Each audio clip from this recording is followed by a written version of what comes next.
जय जिनेंद्र। संस्कार वीडियोस में आप सभी का हार्दिक स्वागत है। आज की मेरी वीडियो का टॉपिक है, बोलने से पहले अच्छी तरह से सोचो। हर शब्द का मूल्य होता है। Think before you speak. ऐसा अक्सर देखने में आता है कि परिवार में कई बहन भाई हैं तथा कोई भी दो की आपस में ज़्यादा बनती है, या कोई दोस्त या सहेली होते हैं जिनकी आपस में बहुत ज़्यादा बनती है, या माँ बेटी, पिता पुत्री, या लवर्स जो होते हैं, पति पत्नी होते हैं, उनकी आपस में बहुत बनती है, एक दूसरे को बहुत प्यार करते हैं और अक्सर कहने में आ जाता है कि हम तो साथ जिएंगे साथ मरेंगे। राग या मोहब्बत के आवेश में ऐसे शब्दों का कई बार व्यक्ति प्रयोग कर लेता है। कभी कभी गुस्से में भी कह देते हैं, तेरे साथ ही आऊँगा मरकर तुझे तंग करने के लिए। दोस्तों, ऐसा नहीं है कि हमारे बोले हुए वचन हमेशा यूं ही फालतू होते हैं। हमारी हर भाषा या वचन जो बहुत ज़्यादा भाव के साथ बोले जाते हैं, अच्छे या बुरे, वो घटनाओं का निर्माण करते हैं। अपनी हर बात को बोलने से पहले तोलो, वो बहुत मूल्यवान होती है।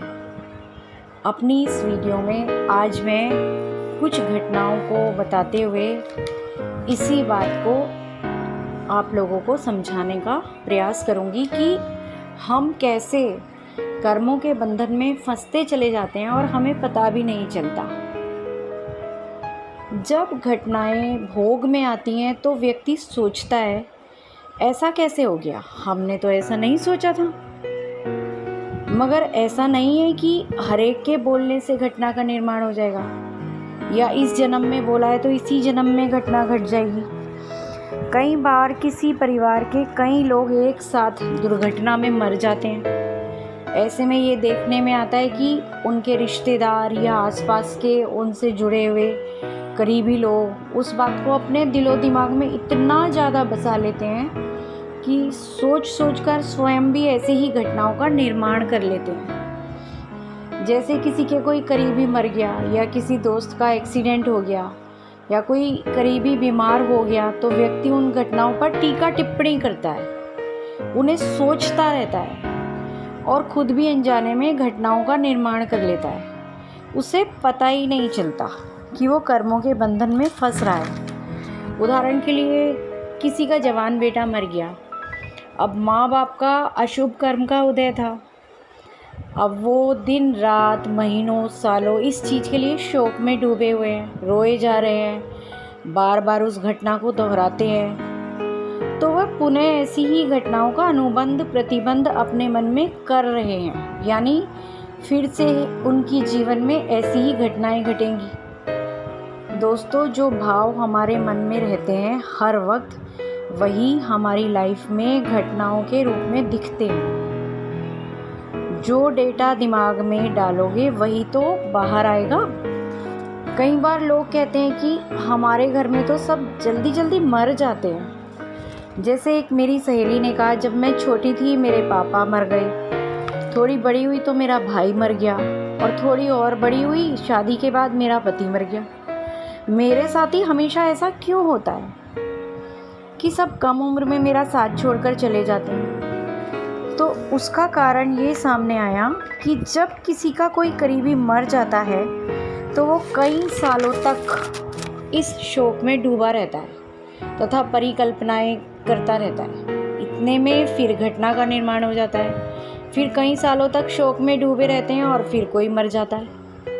दोस्तों, ये हम ही हैं जो इन घटनाओं का निर्माण कर रहे हैं, क्योंकि हमें ज्ञान ही नहीं है।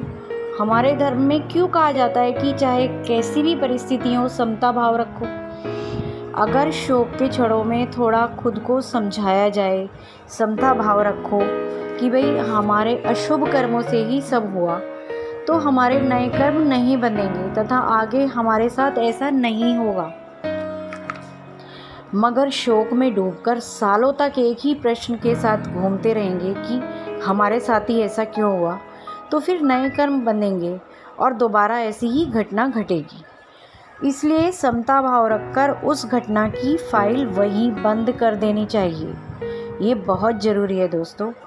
कई बार लोग सामूहिक कर्म बंद कर लेते हैं, इकट्ठे बैठकर मूवी देख रहे हैं या न्यूज़ देख रहे हैं और सब एक जैसे भाव बना रहे हैं, गुस्से के या किसी को मार देने के। तो किसी पर अत्याचार होते देख रहे हैं तो विलेन को मारने के भाव आ रहे हैं, मन में उथल पुथल मची हुई है एक साथ। बस हो गया घटना का निर्माण। कई बार किसी जगह पर भूकंप आ जाता है या बाढ़ आ जाती है, कोई व्यक्ति वहाँ का रहने वाला भी नहीं होता मगर किसी ना किसी कारण से वहाँ पहुँच जाता है और मर जाता है, क्योंकि उसने अतीत में कभी फिल्म में, न्यूज़ में या कहीं और देखकर ऐसे गलत भाव किए होंगे। ऐसे हम ना जाने कितनी कितनी घटनाओं में दूसरों के साथ ज़्यादा टीका टिप्पणी करके या बातों को बार बार दोहराकर प्रसार कर करके हिस्सेदार बन जाते हैं।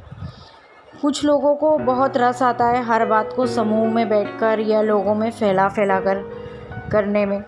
उन्हें पता ही नहीं होता वो भी ऐसे ही शोक के कर्मबंध बांध रहे हैं। अज्ञानतावश लोगों के घरों की कहानियाँ अपने घरों में ला कर लोग मज़े लेकर दोहराते हैं और खुद को भी उन्हीं कर्मों में बांध रहे होते हैं। जैसे कोई आदमी दूसरे आदमी से कहता है, तुम्हें पता है उसकी बेटी अपने प्रेमी के साथ भाग गई। तब दूसरे आदमी ने कहा, भाई मैं कुछ नहीं कहूँगा क्योंकि मेरे बच्चे भी जवान हो रहे हैं, मैं उसकी बुराई में रस लेकर उन कर्मों में भागीदार नहीं बनना चाहता।